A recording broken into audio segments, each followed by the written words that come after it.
ఇప్పుడు ఈ ప్రభుత్వం అకాడమిక్ ఇయర్ స్టార్ట్ అయినా ఇప్పటివరకు ప్రభుత్వంలో చెల్లడం లేదు.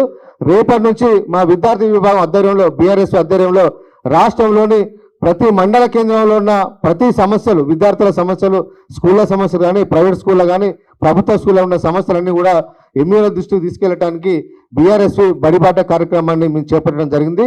రేపటి నుంచి 30 తారీఖు వరకు, 20 తారీఖు నుంచి 30 తారీఖు వరకు బీఆర్ఎస్ బడిబాట కార్యక్రమాన్ని తీసుకోవడం జరిగింది. దీనిలో అన్ని సమస్యలను తీసుకొని ఎంఈఓలకు వినతి పత్రం ఇస్తాం. తర్వాత జిల్లా స్థాయిలో కూడా డిఓలకు కూడా వినతి పత్రం ఇస్తాం.